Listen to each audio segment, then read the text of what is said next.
So it seems that those who have more birthdays also tend to live longer. Um, which is a true fact, but in itself not a very interesting one. And I think that most of you would also not accept this as solid evidence that birthdays themselves are necessarily good for your health.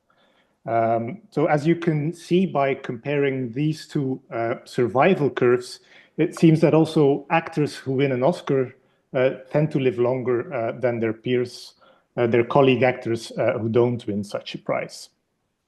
Also, patients who spend more time waiting for a transplant have been shown to live longer, as you can see when comparing these survival curves. Cancer patients tend to have better survival chances when they respond to cancer treatment, as you can clearly see from comparing these two survival curves. And also patients who acquire acute kidney injury at the ICU or other hospital complications, they also tend to be hospitalized longer than patients who don't. And this will be the motivating example throughout this talk. So all these previous examples share a common problem. So let's have a look at the timeline of 8 hypothetical patients that you see here in this graph. So it seems that patients must survive long enough to receive treatment and to be classified as treated, but not to be classified as untreated. And it may be the case that some patients, such as the last one here, simply may not have lived long enough to have received treatment. So it seems that misclassification of the treated patients, their time untreated, makes them immortal until the start of treatment. So which explains the term immortal time or immortal person time, which has been defined in the early 90s as time that is event-free by definition.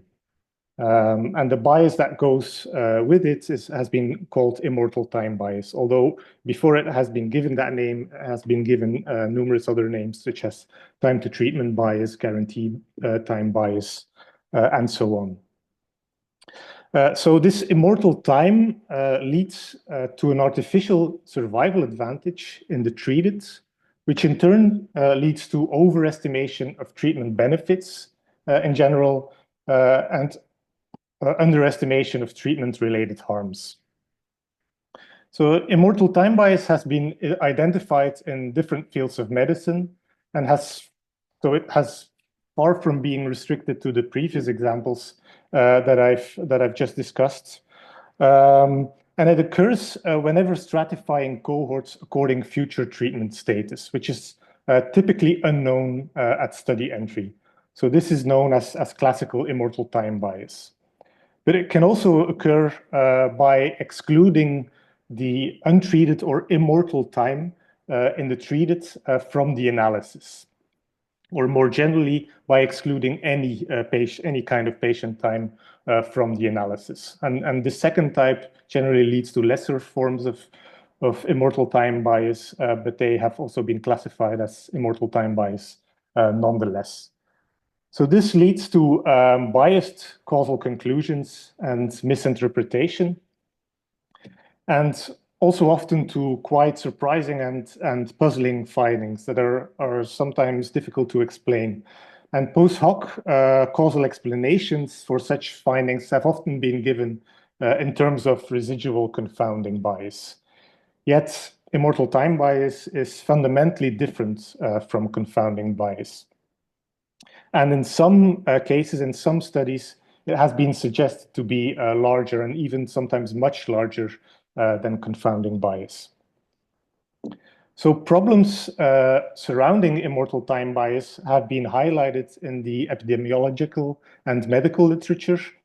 And accordingly, awareness and adoption of the solutions, the analytical solutions from the statistical literature have gradually increased over the years. So in the past 8 years or so, some have emphasized that formulation and observational emulation of a hypothetical target trial may aid to clarify the causal research question and also helps to prevent not only immortal time bias, but also other avoidable forms of bias. Yet, despite this positive trend, avoidable errors against immortal time unfortunately still find their way into high-impact journals. And this has been especially so during the recent COVID pandemic, when timely insights were desperately needed. But not only that, also the structure of immortal time bias is often still poorly understood, which often leads to misunderstanding and confusion, especially with respect to its link with other types of bias. So I'm going to organize this talk in two different parts. And in the first part, I'm going to focus mainly on gaps or potential gaps in guidance for researchers addressing comparative effectiveness questions, mainly in cases where the research question can clearly be translated into a hypothetical target trial. And then the first part, I will mainly focus on gaps in researchers' understanding of historical approaches that have been proposed to tackle immortal time bias, but mainly approaches that have been developed outside of a formal causal framework. So mainly in terms of their lack of understanding, mainly in terms of their interpretation and underlying assumptions. And in cases where the research question may, but does not easily or necessarily translate into a target trial. Okay, so for the first part on comparative effectiveness, there are some symptoms that may give the impression that especially applied researchers are sometimes lost in translation when it comes to immortal time bias. For instance, quite recently, Emily Vail and her colleagues highlighted that critical care research is especially prone to immortal time bias.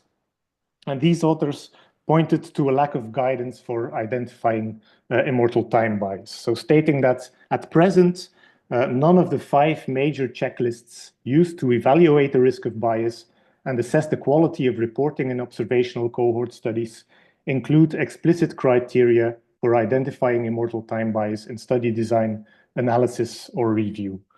And indeed, for instance, the Robbins I tool, which is a tool for identifying or assessing the risk of bias in non-randomized studies of interventions, and which frames each such study as an attempt to emulate a hypothetical target trial. But unfortunately, in the main article, maybe in the supplementary material, but in the main article, there's not a single explicit mention of immortal time bias. So therefore, Emily Vail and her colleagues attempted to fill this gap by providing a checklist themselves. And I think their guidance addresses some important and common pitfalls, but could also be considered to be suboptimal, at least in some respects, and likely opens the door to other forms of bias. And I think this especially is related to the fact that the main approach that they advocate is prone to a failure to align the time of eligibility. So E here on this visualization, timing of treatment assignment A, and start and timing of start of follow-up T0 when emulating a target trial. And this may introduce avoidable forms of bias, of which immortal time bias is just one example. So for instance, the authors state that the risk of meaningful immortal time bias can be reduced when investigators ensure that the follow-up period begins at or after the end of the intervention eligibility period. So after the period where most patients have initiated treatment. but also when investigators exclude patients who experience outcomes or censoring events that occur outside of the follow-up period from the cohort. So in other words, events that occur after the start of follow-up. So this implies that these 3 last hypothetical patients would be excluded from the analytical sample.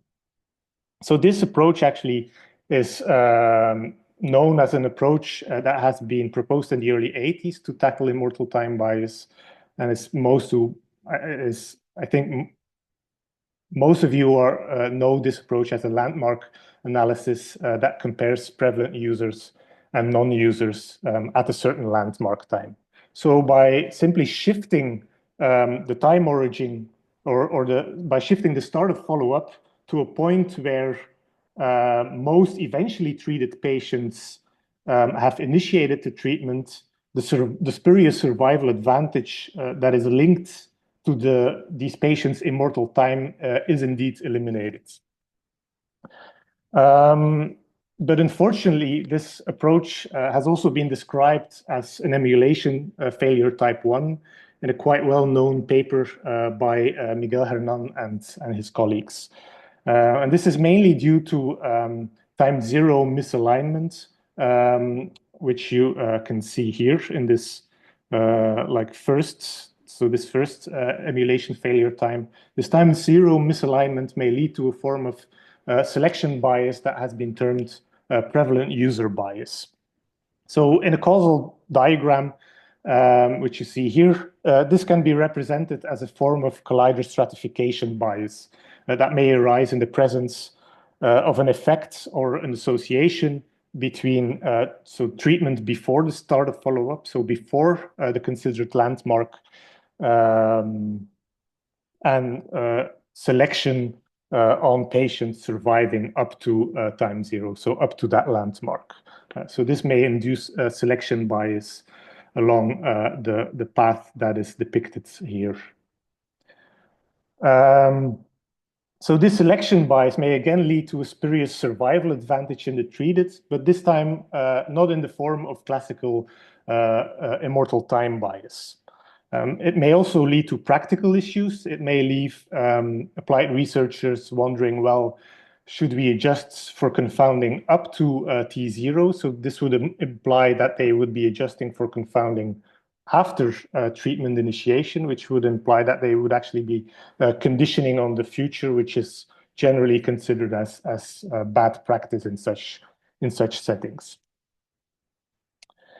So indeed, you could say that the guidance that is provided by these critical care researchers permits to identify and to avoid immortal time bias, at least in its classical form. But in a sense, it could also be considered misguidance because it seems exclusively focused on eliminating immortal time bias while completely ignoring other sources of bias. So this seems to suggest that researchers are somewhat lost in translating immortal time bias to the bias domains of existing tools, such as the Robbins I tool. But fortunately, thanks to recent insights from a few recent papers, we now know that the actual source of bias related to immortal time can be characterized either as measurement bias due to outcome-dependent misclassification of patients or their patient time, and or selection bias due to outcome-dependent exclusion of patients or patient time. So the advantage is that both can be represented using causal diagrams. And I think this provides a lot of clarity because I think in the past, including myself, I've made attempts in communicating immortal time bias, trying to communicate it's using causal diagrams, but it seems rather intricate and difficult to actually do this in a convincing way. And I think especially this recent publication by Miguel Hernan and colleagues have really succeeded to do so. So the good news is that these insights, they do permit a clearer mapping of immortal time bias to the bias domains included in the Robbins I tool. So because they clearly include like a bias domain that is related to bias in selection of participants into the study, which would clearly be could be mapped to the selection bias, and also bias domain related to bias and classification of interventions, which can be clearly mapped to measurement bias. Okay, so on to the second part, where I will mainly be focusing on historical approaches for tackling immortal time bias, so approaches that have been developed outside of a formal causal framework, so mainly in the 70s and 80s. And because also there, I think there's some symptoms that applied researchers may be lost in translation. So as the previous example has shown, it's quite difficult to have a meaningful discussion and quantification of bias, especially in the absence of a precise research question or a translation of that research question into a well-defined estimand. And I think this easily gets overshadowed by a primary focus on solutions to avoid immortal time bias, as was clearly the case also by this guidance given by the critical care researchers. And I think an important message here is that such focus to avoid immortal time bias doesn't necessarily mean that we know where we're actually headed to, or that we even know that we're avoiding other forms of bias. So when we're trying to answer a comparative effectiveness question, I think we should first start with clearly formulating that question and then translating that question into a target trial. And I think ideally then the estimands and the analysis should follow naturally, at least in ideal circumstances. But I think this translation is often less clear-cut when it comes to other types of questions, which can be descriptive, predictive, and also certain types of causal questions, etiological questions, which don't specifically relate to specific interventions. Because these types of questions cannot be translated into a target trial, or at least not easily. So the target trial framework is not or less applicable in those cases. Yet immortal time bias also complicates meaningful answers to these types of questions, as we will see later. And applied researchers may be a bit left on their own when it comes to which guiding principles they should follow in those cases. So I think that at least to some degree, they may get the impression that all proposed solutions to tackle immortal time bias, they target the same estimands, as if all roads lead to Rome. While in reality, reality looks quite different. And in fact, different analytical solutions implicitly target different estimands, rely on different assumptions, and lead to results with different interpretations. So in the medical literature, there's still a lot of vagueness about the nature and the interpretation of estimands that are targeted by different such solutions. And this is perhaps not so surprising, given that many methodological papers also often remain quite vague about this. So often the causal goal is implicit, or even when it's explicit, the exact causal interpretation also often remains quite vague.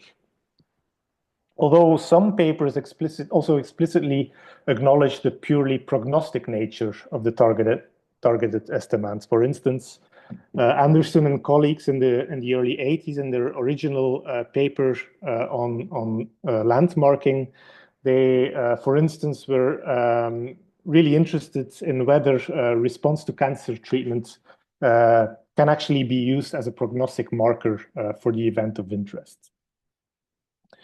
So additionally, interpretation is also often obscured by additional factors, such as the predominant focus on hazard ratios, which have been shown to have inherent limitations on their own, especially as causal estimands, and especially in the presence of time varying exposures, such as in the settings that we're considering. So there's a predominant focus on hazard ratios rather than on absolute risks or event time distributions. And interpretation is also often obscured because under parametric modeling assumptions such as constant hazards, a lot of these estimands are actually conflated, meaning that different estimands tend to often coincide under those parametric restrictions. So in the remainder of this talk, I will consider the restrictive setting where the outcome is an event time denoted by capital letter T, with an accompanying time-dependent outcome indicator Y subscript T. Exposure or treatment is a binary, non-reversible time-dependent variable, which relates to another event time, V, which stands for the exposure onset time or treatment initiation time, so you will.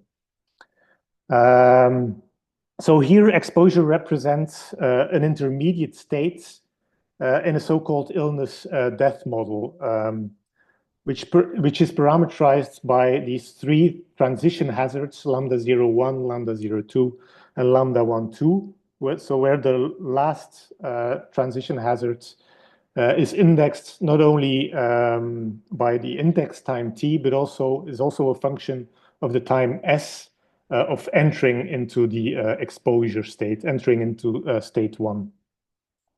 So here the focus will be on contrasting survival curves or event time distributions rather than time averaged hazards or hazard ratios. So two main historical approaches have been proposed in the past to tackle immortal time bias.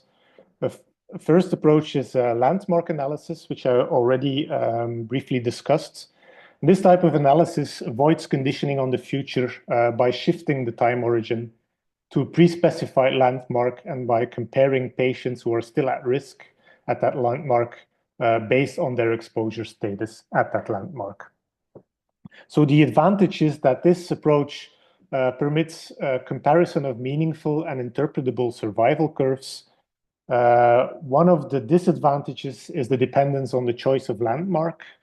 But this can be resolved by pooling over different landmarks.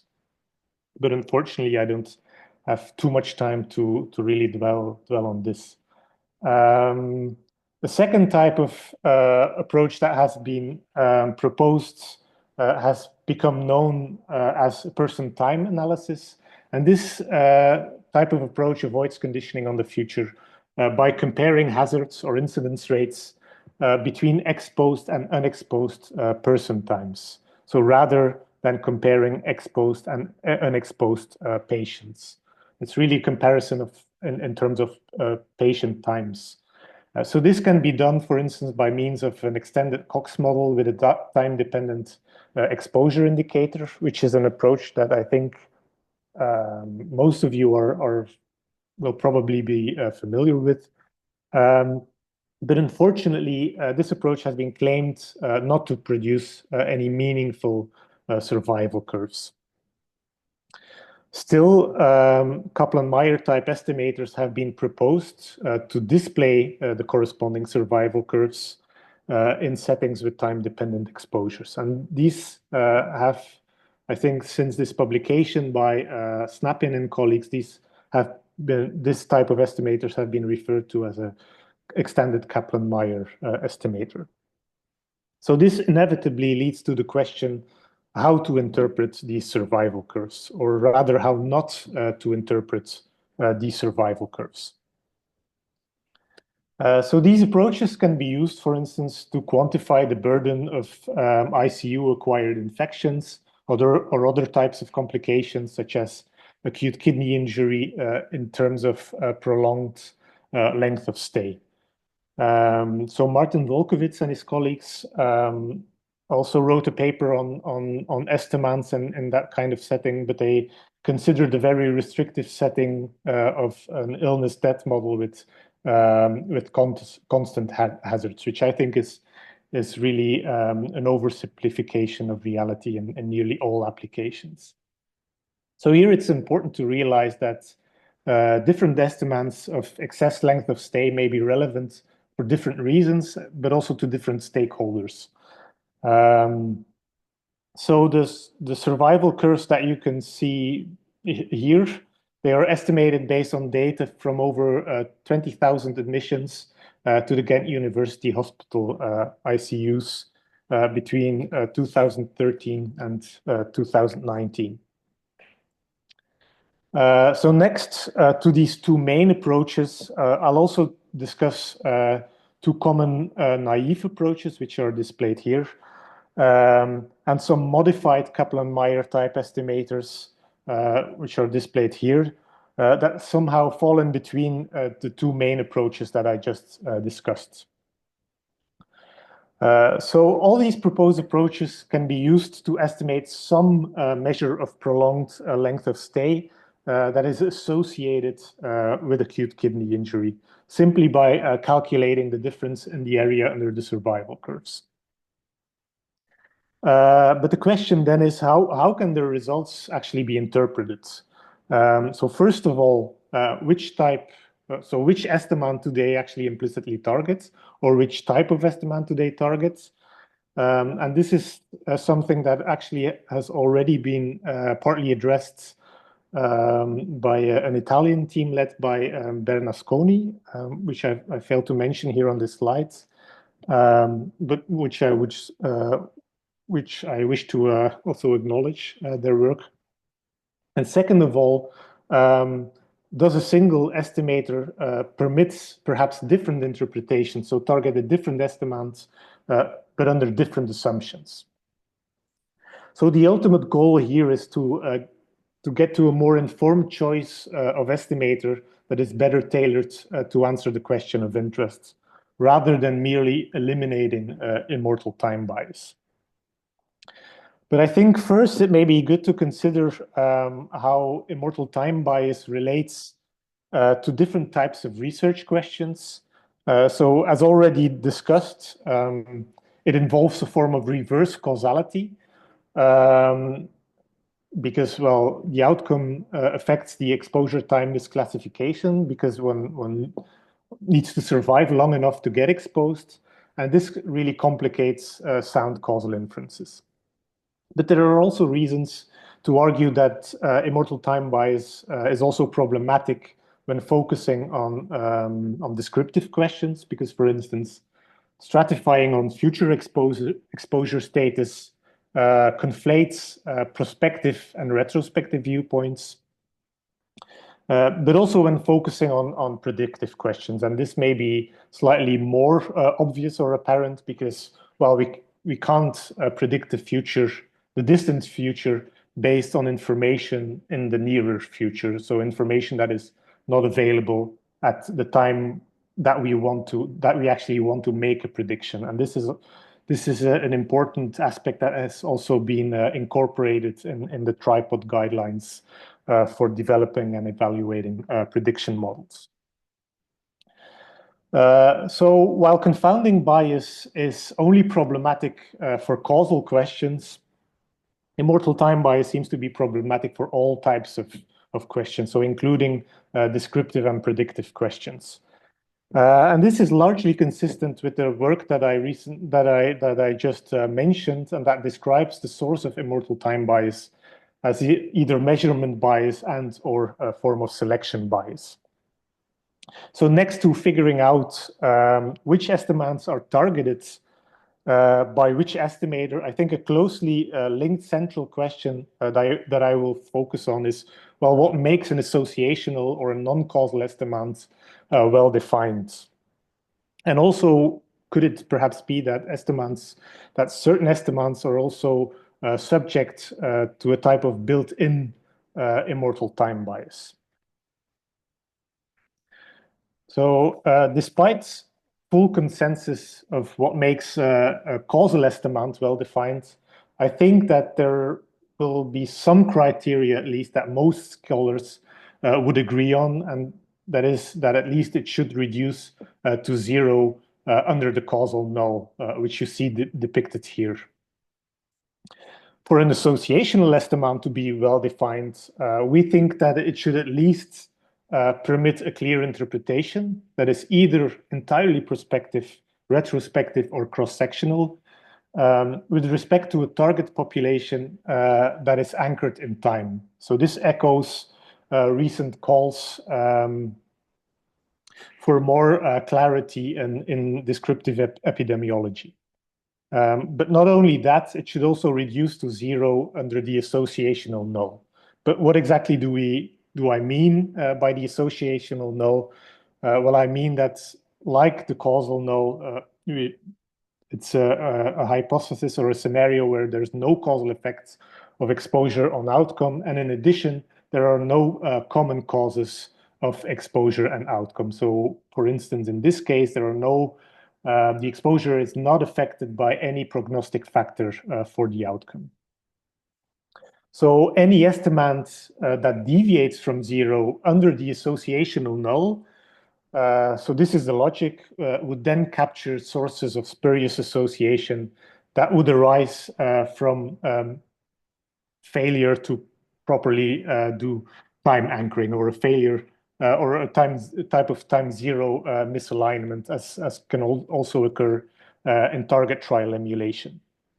So at this point, it may be important to consider what proper alignment of time zero actually means for an associational estimand, and how this differs from causal estimands. So causal inference could in fact actually be framed as an attempt to predict a future outcome under a counterfactual scenario about the exposure or a treatment regime that is at least defined at the start of follow-up and not any time earlier. And this could also be conditional on baseline covariates. And in that case, often the term counterfactual prediction is used. So this intuitively explains why the time that the hypothetical scenario starts deviating from the observed scenario should be well aligned to the timing of eligibility, so the time anchoring of the population, and the start of follow-up in that population. Because otherwise, if that wouldn't be the case, the hypothetical scenario, if it would precede that time anchoring, it may actually alter the very population itself. So in cases where we're not interested in causal inference, we may simply wish to predict the future based on the past in a well-defined population anchored in time, with the only requirement that start of follow-up is aligned to the time anchoring of the population and does not precede any measure of predictors, including that of treatments or exposures. So unlike counterfactual prediction, the treatment or exposure here, the treatment or exposure history is just considered as any other predictor variable. So in a sense, I would argue that this second type of emulation failure that is depicted here, and that is described in this paper by Miguel Hernan, I would indeed consider it to be problematic for causal inference because it leads to selection bias, but I wouldn't consider it to be problematic for answering descriptive or predictive questions. And this already hints to the fact that a landmarking approach may be perfectly valid for description or for prognostication purposes. So in causal inference, negative control exposures are assumed to share the same exposure outcome confounders as the exposure of interest, but they are known, for instance, based on prior research, not to have a causal effect on the outcome. So the advantage of this is that it permits to verify whether we have reached full elimination of confounding bias of the effect of the exposure of interest on the outcome by proper adjustment methods.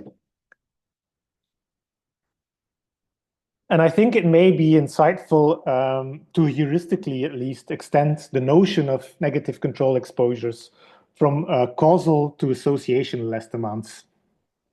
For instance, to demonstrate whether certain analytical approaches implicitly target ill-defined estimands. So inspired by the very first example of birthdays being good for your health, we've come up with an entirely endogenous negative control exposure to uncover built-in immortal time bias away from the associational null. So in this case, we consider exposure to experiencing a Friday the 13th while being hospitalized as such a negative control exposure.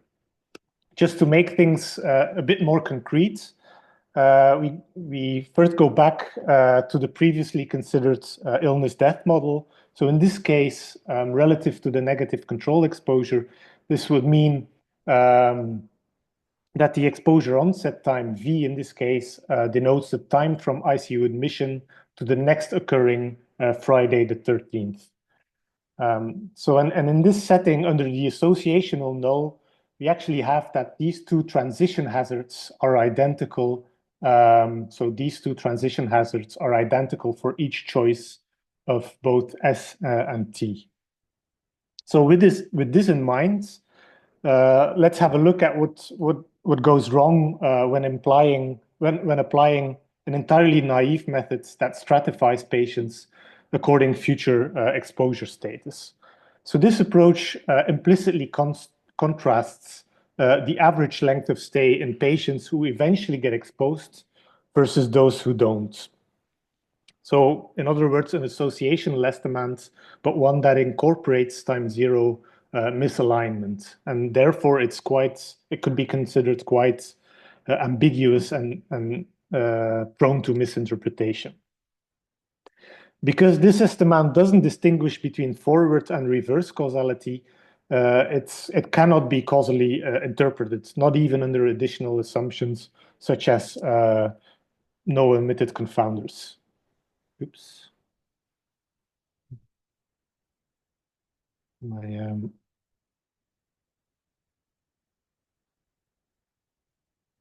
All right, I just lost connection to my external monitor, but it's back. All right, so as expected, when you have a look at our negative control exposure, which you can see here,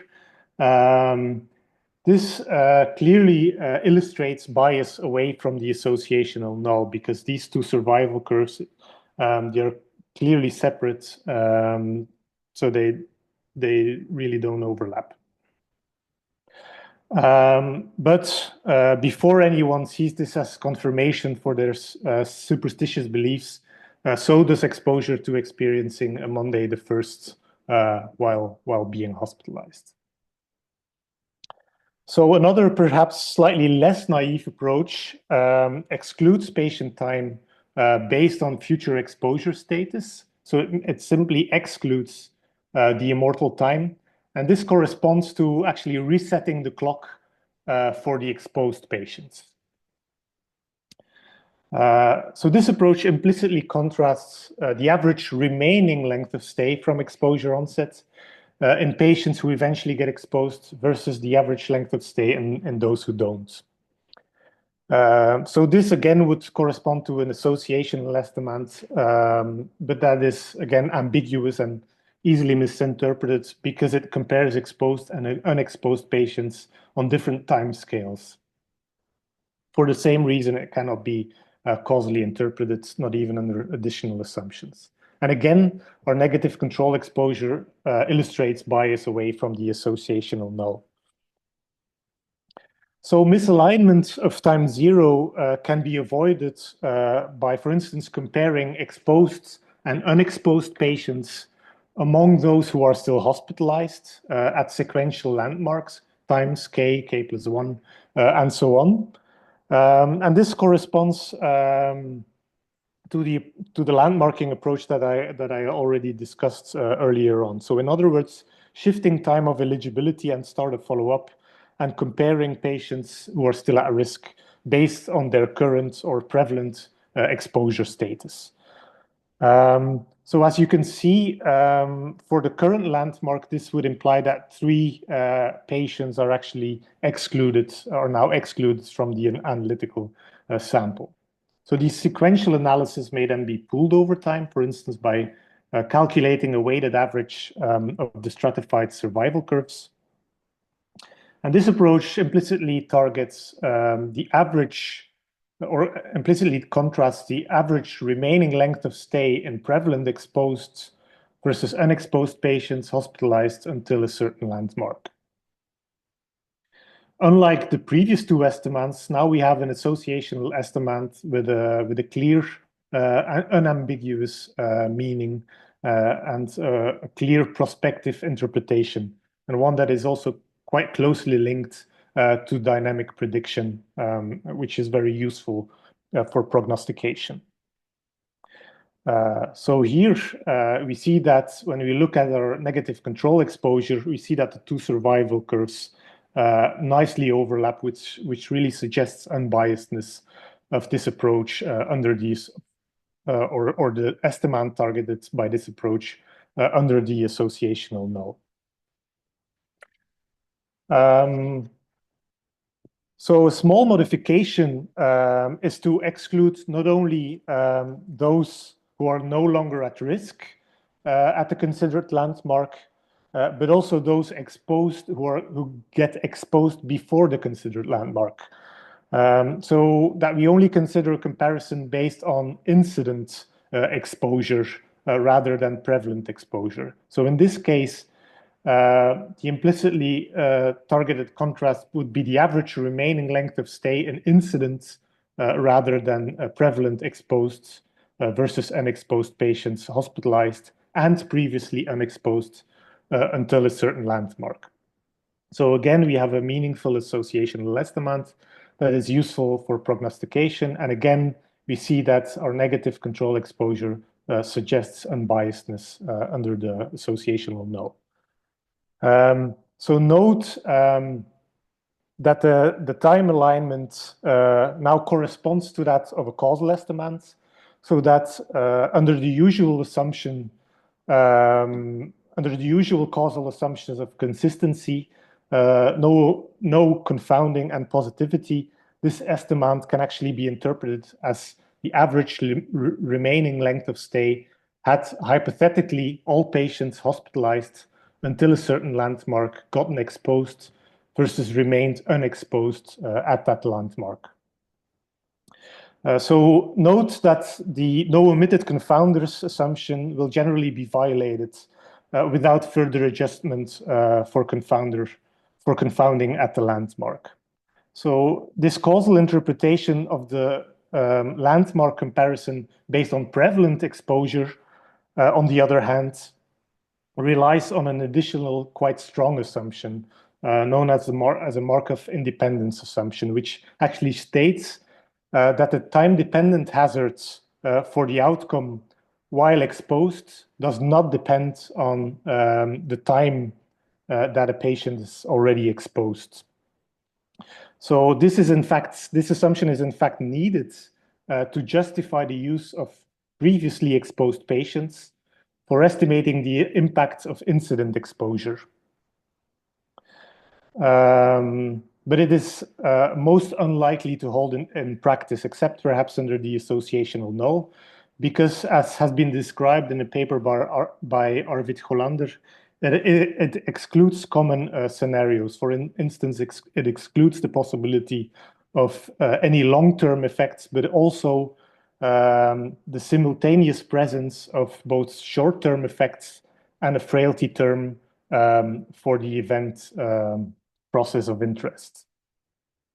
So for instance, here you can see that by conditioning on still being at risk here, so still being alive here at the landmark, you see that selection bias, a collider bias is induced here, as I've also previously discussed. So when making a comparison based on incident exposure, on the other hand, this approach adheres to the new user design principle that is also used in target trial emulation to avoid prevalent user bias. And this, by comparing incidence exposures, we can also avoid reliance on this quite strong Markov assumption, which shows that there is quite a close link with the estimation of intent to treat effects in series of nested emulated target trials.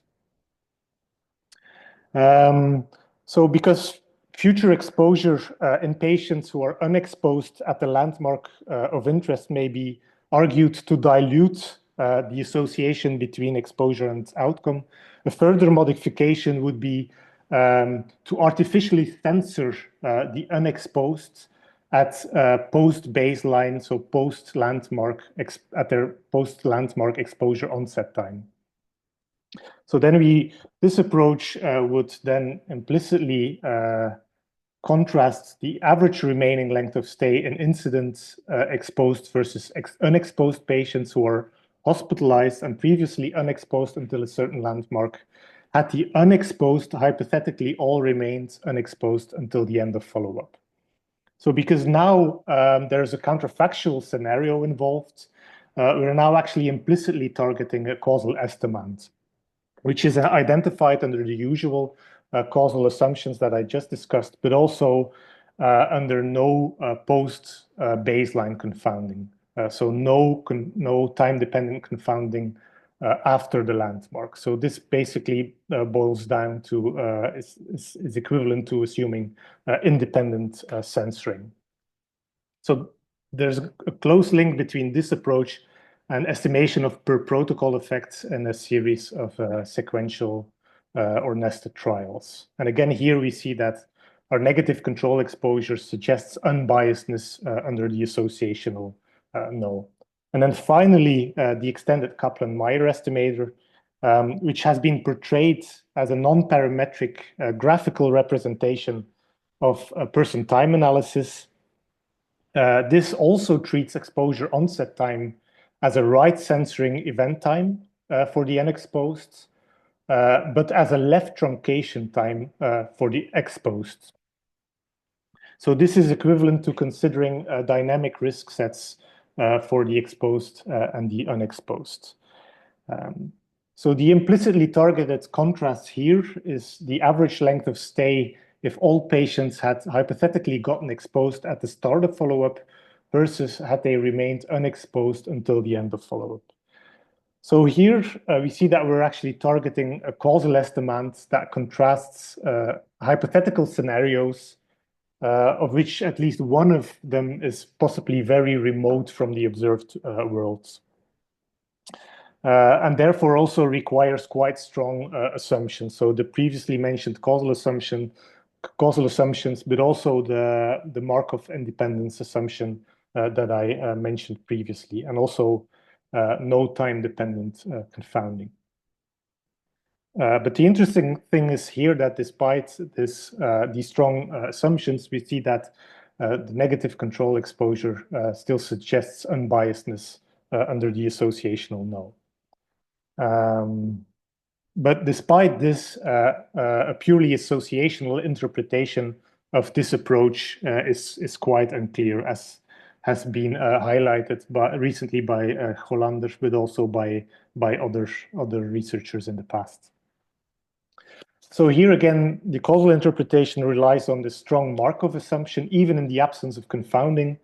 And this is unlikely to hold in practice as previously mentioned. But still, this assumption is needed to extrapolate the observed data of patients that get exposed during the follow-up, during the course of follow-up, to a scenario where all patients had been exposed from the start of follow-up.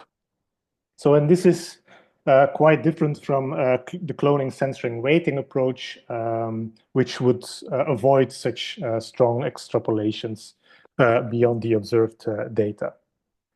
So one could also argue that such extreme hypothetical scenarios may also not always answer the most clinically relevant question. And if the main interest is really in targeting a causal estimand, it may be more relevant to contrast the unexposed counterfactual scenario either with an observed scenario or with a counterfactual scenario where patients get exposed during certain grace periods. Okay, so broadly speaking, historical solutions to tackle immortal time bias, they avoid stratifying according to future exposure status, either by considering alternative timescales, so using a landmarking approach, or by considering hypothetical scenarios under the original timescale, but using a person time approach. So the landmarking approach generally targets non-causal associational contrasts between event time distributions. But these can be endowed with a causal interpretation, but mostly under quite unrealistic assumptions, except perhaps when the comparisons are based on incident exposure and adjustments for confounding are made. The second approach, the person time approach, on the other hand, targets inherently causal contrasts for which a purely associational interpretation is mostly inappropriate. And again, their identification conditions are in most practical settings are quite unrealistic. And also here, the application of the considered negative control exposure confirms that none of the proposed solutions actually capture built-in immortal time bias. So you could almost say that the two historical approaches correspond to the extremes on an associational causal continuum, where the landmarking approach poses no extrapolations beyond the observed worlds, and the person time approach targets quite extreme hypothetical scenarios that require strong extrapolations beyond the observed worlds. And in between, we encounter some modified estimators that target hypothetical scenarios, but that are closer to the observed world, and therefore also require weaker extrapolations and assumptions. Okay, to wrap up, despite increased awareness, immortal time bias still remains a quite common and often unaddressed or poorly understood problem in medical research. And I think this is often related to inadequate translation of a precisely formulated question into a well-defined estimand. And I hope that I succeeded to convince you that this is not only problematic for answering causal questions, but also for answering non-causal questions. And it also seems that not all analytical solutions produce answers to the same question, or even to a causal question. And that valid causal interpretations of the proposed solutions also often require unrealistically strong assumptions.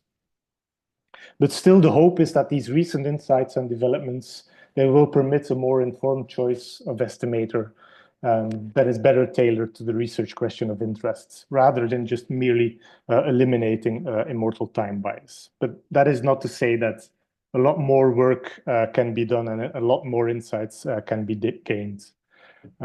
Okay, so that's about it. Sorry for taking so much time. But I'd again like to take the opportunity to thank the organizers, my collaborators, Ghent University for funding, and everyone who gave important input and feedback on earlier versions of this talk.